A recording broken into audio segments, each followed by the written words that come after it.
नमस्ते दोस्तों।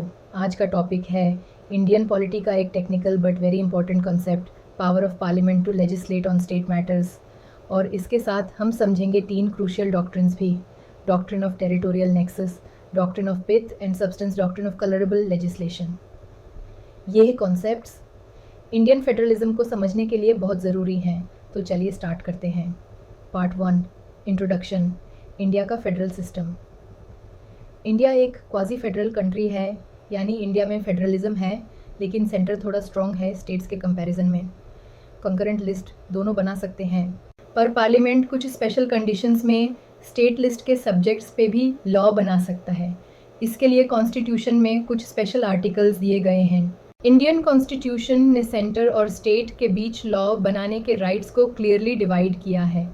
Union list, सिर्फ सेंटर स्टेट लिस्ट, सिर्फ स्टेट्स पार्ट 2, कब पार्लियामेंट स्टेट मैटर्स पे लॉ बना सकता है।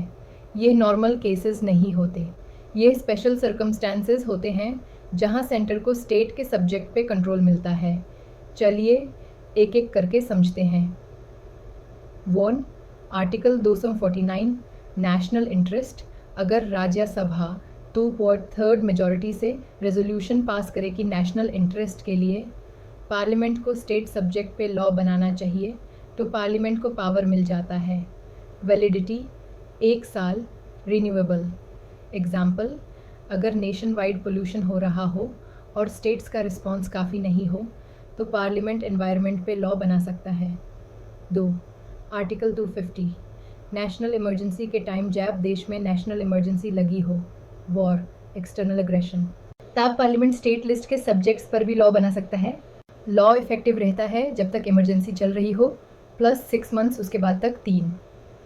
आर्टिकल 252, स्टेट की रिक्वेस्ट पे अगर 2 या उससे ज़्यादा स्टेट्स खुद पार्लियामेंट से रिक्वेस्ट करें कि किसी स्टेट लिस्ट सब्जेक्ट पे लॉ बनाया जाए तो पार्लियामेंट वो लॉ बना सकता है।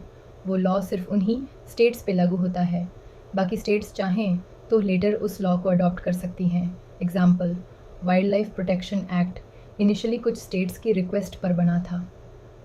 चोर, आर्टिकल 243, इंटरनेशनल एग्रीमेंट या ट्रीटी के लिए अगर इंडिया ने कोई इंटरनेशनल ट्रीटी साइन की है तो उसको इम्प्लीमेंट करने के लिए पार्लियामेंट स्टेट लिस्ट के सब्जेक्ट पे भी लॉ बना सकता है। एग्जाम्पल, पेरिस एग्रीमेंट के अंडर एनवायरनमेंट रिलेटेड लॉज।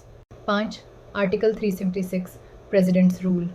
जैब, किसी स्टेट में कॉन्स्टिट्यूशनल मशीनरी फेल हो जाए और प्रेसिडेंट्स रूल लग जाए तो पार्लियामेंट उस स्टेट के लिए स्टेट सब्जेक्ट्स पर भी लॉ बना सकता है। जब तक प्रेसिडेंट्स रूल रहे तब तक ये पावर इफ़ेक्टिव होती है। पार्ट 3, टेरिटोरियल और टॉपिकल लिमिटेशंस।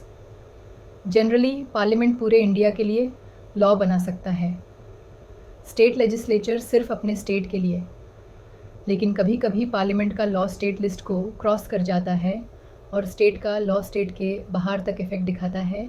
इन कॉन्फ्लिक्ट्स को रिजॉल्व करने के लिए जुडिशरी ने कुछ डॉक्ट्रिन्स डेवलप किए हैं।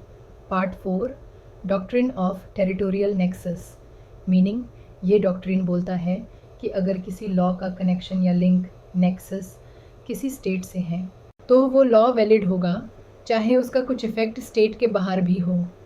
कंडीशंस, लॉ का रियल एंड सब्सटेंशियल कनेक्शन होना चाहिए, स्टेट से कनेक्शन आर्टिफिशियल नहीं होना चाहिए।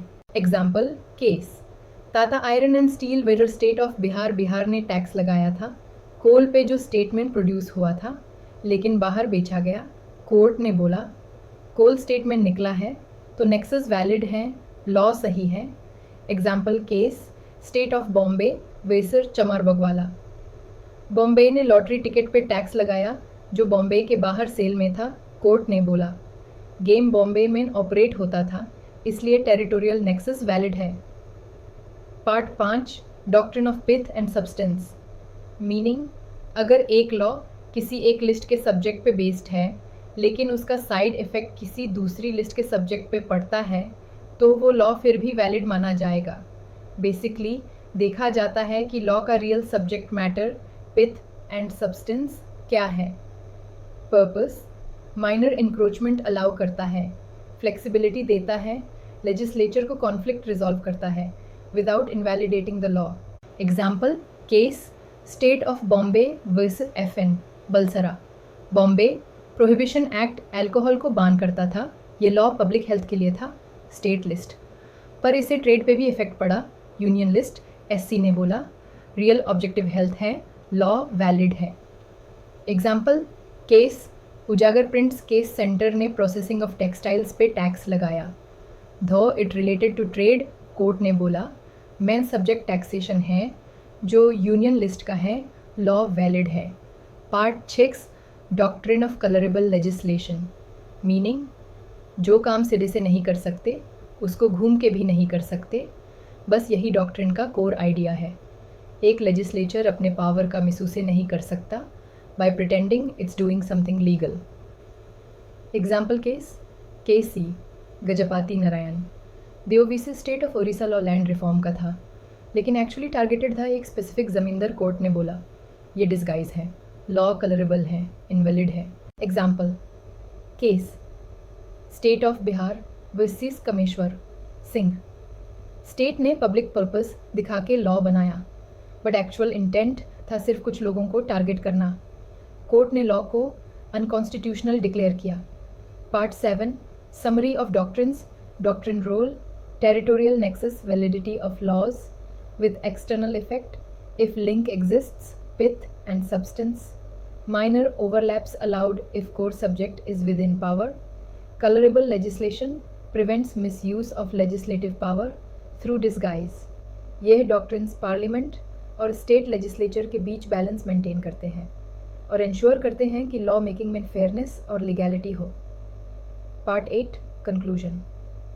तो दोस्तों हमने देखा कि नॉर्मली पार्लियामेंट सिर्फ यूनियन और कंकरेंट लिस्ट पे लॉ बना सकता है, लेकिन कुछ स्पेशल केसेस में emergency, state request, international treaty etcetera, parliament state list पे भी लॉ बना सकता है। जब लॉ का टेरिटोरी क्रॉस होता है या लिस्ट्स ओवरलैप होती हैं या लॉ का फॉर्म कुछ और होता है पर इंटेंट कुछ और, तब ये डॉक्ट्रिन्स हेल्प करते हैं। इंडियन कॉन्स्टिट्यूशन ने फेडरलिज्म के साथ साथ नेशनल इंटेग्रिटी और यूनिटी भी इंश्योर किया है।